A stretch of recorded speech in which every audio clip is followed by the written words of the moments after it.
The Q1FY22 earnings conference call of SMRP BV.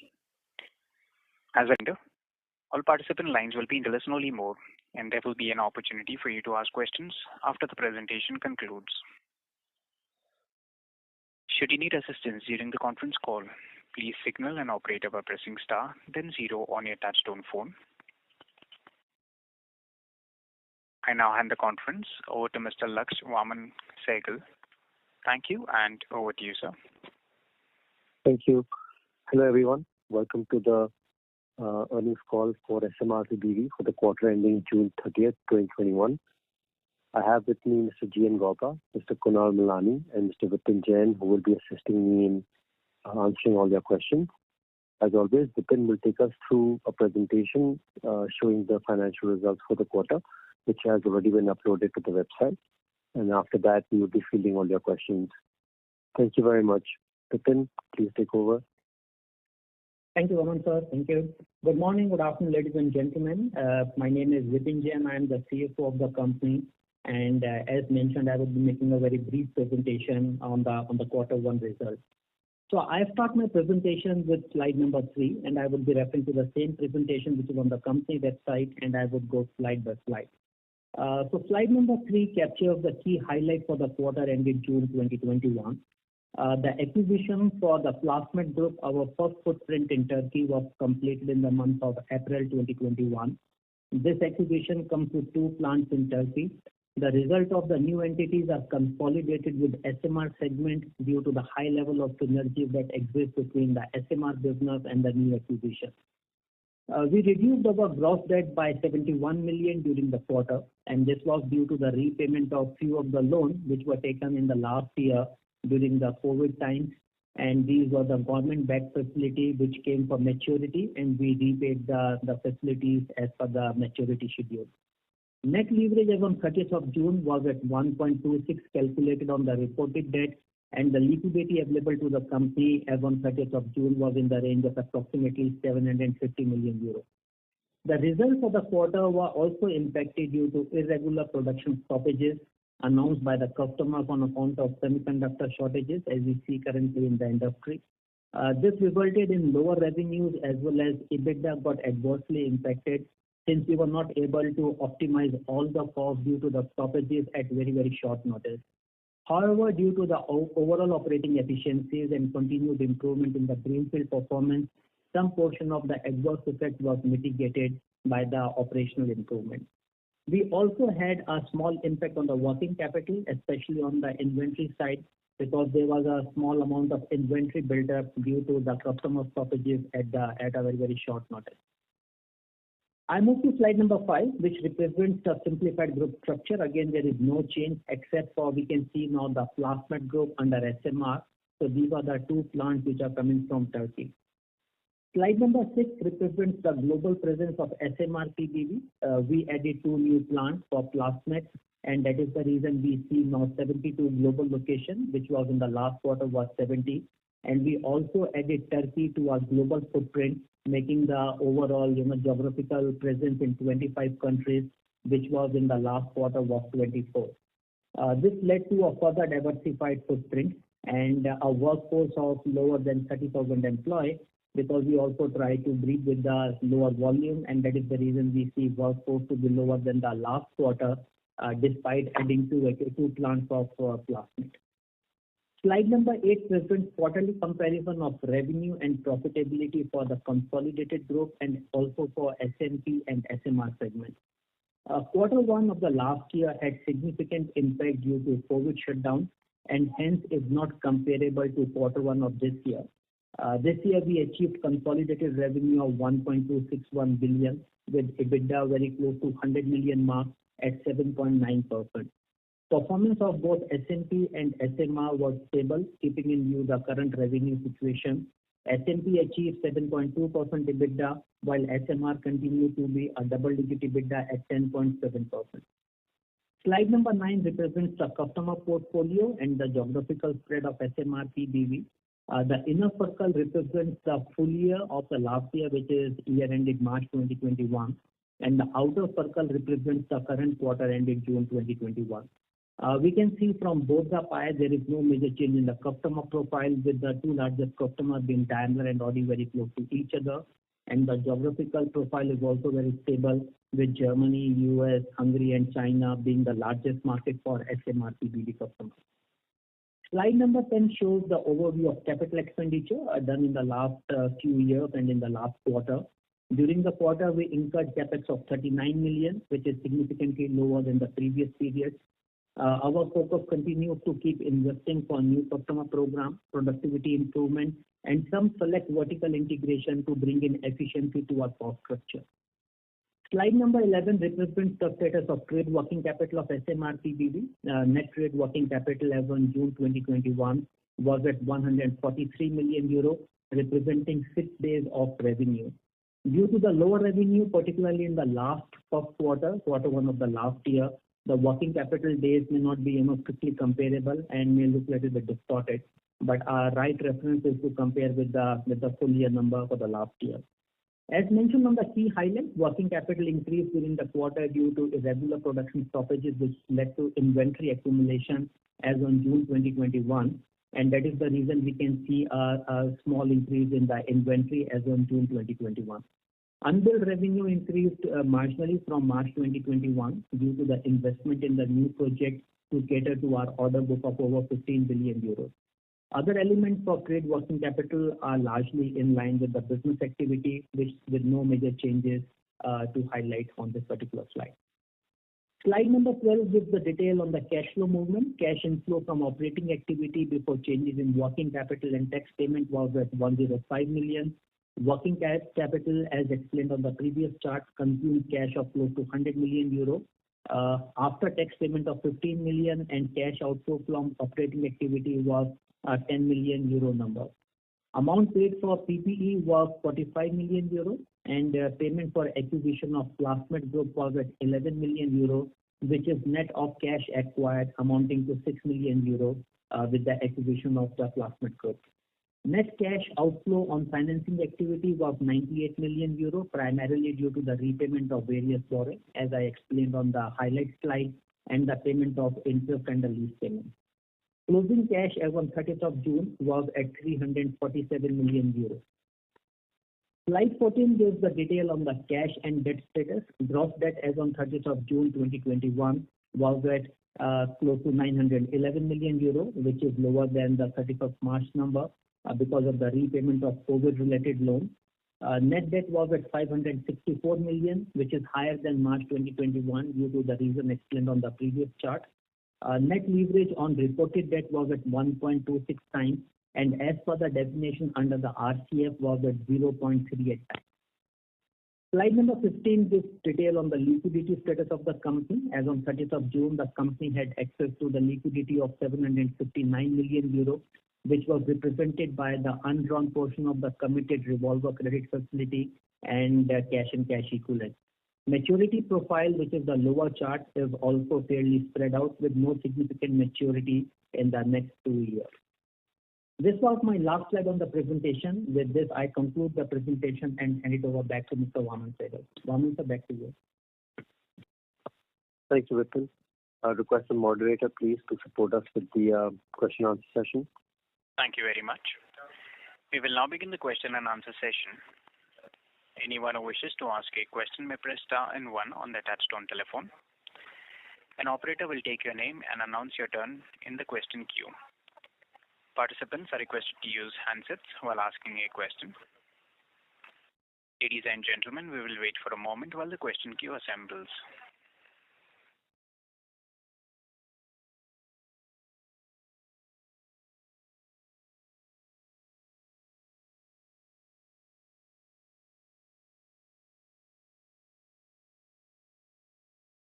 A reminder to the participants, anyone who wishes to ask a question may press star and one at this time.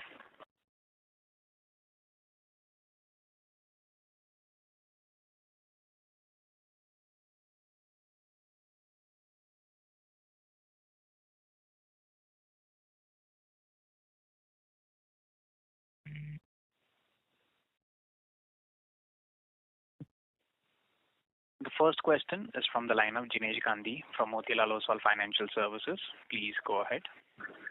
Hi. My first question is to Vipin regarding the capex.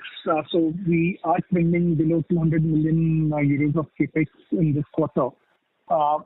Should we expect relatively lower capex for FY22 given the uncertainties around supply chain and large part of capacity is being ready? Or how should we look at the capex number? That's my first question. Yeah. So Dinesh, I will take this question. So in terms of the capex, I think our guidance has always been that, in the majority of the capex cycle is already now behind us. The greenfield plants have already been set up and they are now ramping up or they are, into the commercial production. We are only looking at capexes now which are linked to our order book. And when we say the order book, which is 15.6 billion, which was declared as on March. So there are, sometimes when we get a new order, there are some specific capexes to build up an assembly line or something in the existing plant. And apart from this, we are only looking at some select vertical integration, which will be again, bringing in more efficiency into the cost structure. So the capex is going to be lower for sure. And we have given the guidance on the previous call that we are looking at something in the range of 150 to 160 million of euro capex for the current fiscal year. And this is what we can see in the quarter one with the capex of close to 39 million. Got it. And second question is to Vaman. So with respect to the greenfield plants now, given that they're coming into the mainstream, do we expect them to deliver mainstream profitability by end of the financial year, or it will take a longer time? Thanks for that question, Dinesh. I think definitely they should be more closer to the normalized levels from the other plants. But there's the situation with the semiconductor shortage, inability to perhaps plan the workflow very well. So there are certain headwinds that they're there. But I'm sure once things normalize, they should normalize as well, because the team has full capability and has really demonstrated in this, since they have broken even in the plant, that they continue to improve. So I don't see any reason why the improvement should not continue. Okay, so considering they expect the better situation of on supply side in second half, PBT break-even should be a reasonable expectation for these two plants. Yes, it should be. Great. Thanks. I'll come back in queue. Thank you.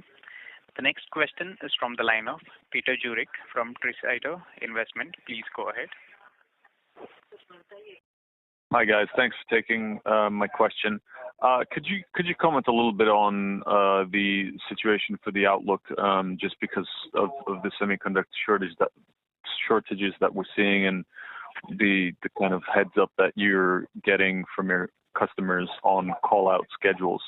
I'll reference IHS data, which seems to suggest that, for example, for Daimler, your largest client, Q3 volumes might be down 15% or so year on year.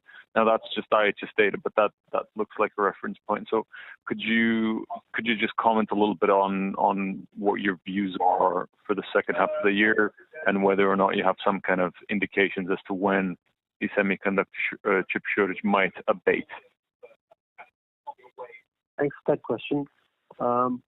I think you have to also understand that from IHS, as the situation improves or gets worse, they change their forecast as well. So, it's a dynamic situation. It's constantly moving. So very hard to really predict how the future is really going to be. But the general feeling that we are getting is, of course, the worst should be behind us. It should start getting better in quarter three. And if you look at the forecast for quarter four, again by IHS about the customers, there seems to be catch up on those numbers which have been left out due to the semiconductor shortages or other material shortages. Also to note is that August is a holiday time, so that allows some breathing room for inventories to be built back up. And hence, starting September, we should see a slightly smoother process through this as inventories would be built up. So I'm sorry, we are also seeing the same things as you're seeing, and the situation is dynamic. So hard to really predict, but that's the feeling so far. Okay. And the second question I'll ask is, are you somehow, and I'll appreciate this might be difficult to quantify, but can you give us a little bit the puts and takes that you're seeing on your side in terms of your results between, a little bit of presumably volume pressure versus original plans because of the semiconductor shortage, both backward-looking and forward-looking, versus the expectation in mix of vehicles? Because obviously what your customers are doing is they are building fewer vehicles, but they're trying to build as high-margin vehicles as they can, which I'm sure is beneficial to your business as well because you're able to upsell the products on those vehicles. So could you walk us through the puts and takes and the ultimate effect that has on your margins? Sure. I will try to answer that, and my colleagues who can support me. I think it's a little bit more complex for Motherson because we're on so many different platforms and we're making so many different products. If you look at SMRP BV, it's exteriors and interiors. So we do cater to all the different parts of the market. Of course, we are focused on the premium segment as well. And that has definitely helped a little bit, as you can say, by the allocation of the products that are going out the door. But at the same time, it is a very fast-changing situation. There have been days where you don't get much visibility, and there's a change in the product mix. So in that sense, if you have a big heads up, it's easier to plan with the people, the associates, the inventory planning.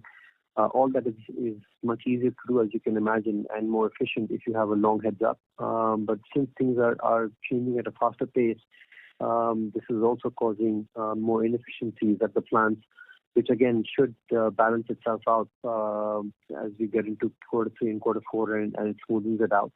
But really, we're on so many platforms and so many different products that it's hard to really quantify that, and it has both advantages and disadvantages because of the dynamic nature of the semiconductor shortage.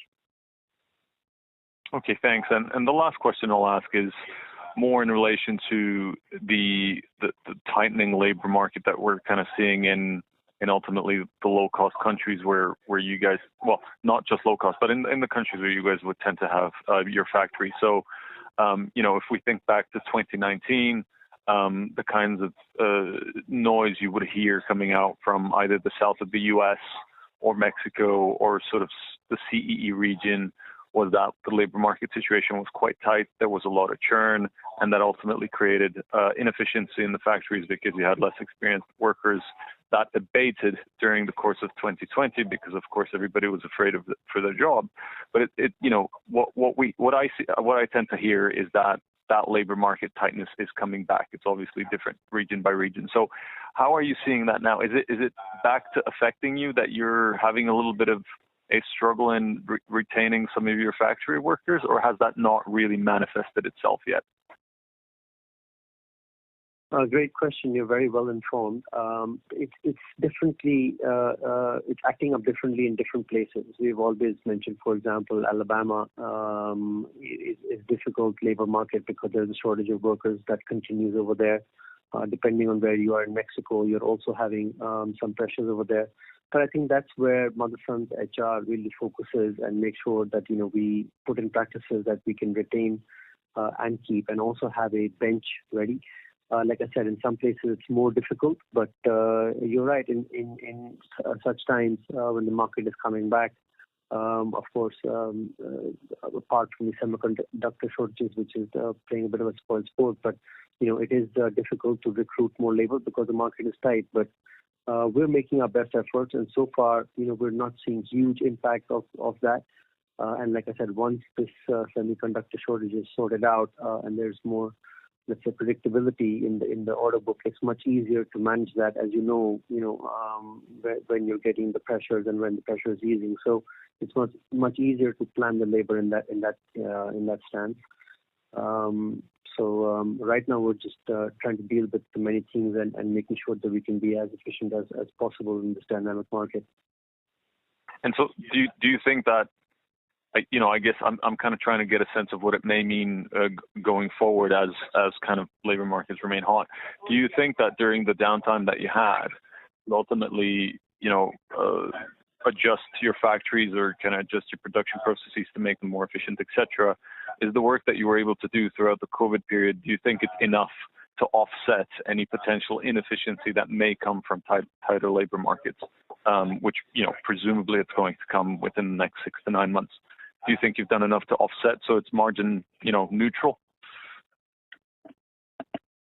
We don't really comment on margins, so hard to quantify that on that aspect. There are many different parts of that, but we are doing our best in the times, and even when there was downtime, it's hard to let go of people because you need a skilled workforce to do the parts that we are doing, and it's a long training time for those new people to come in and to understand all the quality practices and the standards that the company has to adopt. So we are always making full effort to retain all the people, and of course, like I said, in some areas where we know the labor market is tight, we kind of add bench strength if we know that there will be more than normal attrition over there. But that definitely does add the cost to the plant. But the plant will look at other ways to improve the margins because they have all given us their budget for the year. So it's a moving process. I can't quantify that number for you, but definitely something that we watch closely and try to manage. Okay, thank you very much. Thank you. The next question is from the line of Bo Anderson from SK Bank. Please go ahead. Hi, thank you for taking my call. I just have one question. If you could clarify for me regarding your loans to related parties. Today you have roughly 400 million. How big part of that is subordinated? Previously you stated it was 150. It doesn't state that in the current report. All of it is subordinated. All 400? Yeah. Okay, thank you. Thank you. A reminder to the participants, anyone who wishes to ask a question may press star and 1 at this time.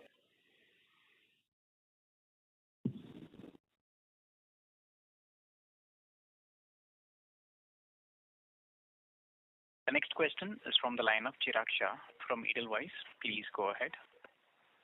Yeah, hi. Thanks for the opportunity. One question I have that when I look at SMP, what will it require SMP to achieve the ROC levels that SMR enjoys? Whether it will be margin driven or it will be more of revenue driven from here on. The simple answer to that is time. As these plants continue to deliver the new programs and they become more mature, of course they will also deliver better margins. Our entire order book can be serviced by these plants except for maintenance capex that we need to do. So we believe that from here on the roads should only keep getting better and better. And it's kind of unfair to compare it to SMR because the situation was quite different. The parts are quite different. So we like to look at it independently, but they definitely have a target of getting better and better now that the greenfields have been stabilized. They are doing well, and hopefully once all these short-term headwind is out of the way, that they should continue to perform and display better roads. Yeah, thanks. And just a follow-up question on earlier. So, given the chip shortage issues that the OEMs are facing, in the current quarter, that is the quarter that we are in right now, is the pressure increased? So the delay in orders or so-called postponement of orders, the pace has increased versus the earlier quarter, or the peak is behind in terms of postponement of orders. So I didn't understand. Postponement, you mean new launches or, order being... So, for example, order being delayed or cancelled in the quarter given the chip shortages. So suppose if a OEM had indicated of 100 units and they would have scaled it down because they are not able to produce because of chip shortages. Now, is the pressure increasing or the pace is now started to reduce? The peak pain is behind from their perspective. they're saying that the peak is behind, and like I said, August will allow inventories to be built up, so volume can pick up again. But really, Chirag, we are reading it as much as you are reading it. The situation is dynamic, so it's hard to really comment on it. But the general feeling is that this breathing period and this chip shortage, the worst is behind us. There will be definitely some pain in this quarter, but the worst should be behind us is the feeling that we are getting. And there's been no cancellation of orders or anything. There is a little bit of course, moving around of, like I said, volumes and what sort of program that they're doing. That's more erratic because of the dynamic nature of the situation. But again, it's supposed to ease out. We only get better from here. That's all, because I know it's a dynamic situation, but at least the peak pain from industry perspective seems to be behind. This is helpful. Thank you. Thank you. A reminder to the participants, anyone who wishes to ask a question may press star and 1 at this time.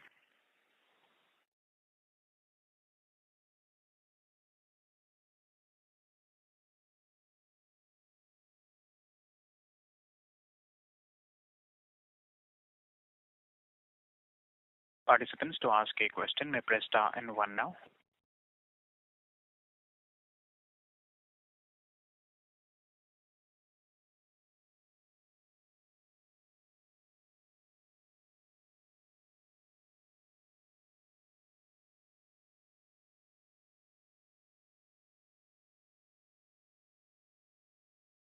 It seems that there are no more questions. I would take this opportunity to then end this earnings call. I would like to thank all the people for joining. As always, the presentation is on the website, and we are all available for any subsequent questions you may have.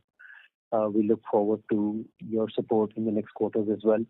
I think the team has done a phenomenal job dealing with the numerous challenges that were there in this quarter, and I'm sure we will continue to push forward as things improve. Thank you so much for your time. Stay healthy, stay safe. Thank you very much. Thank you.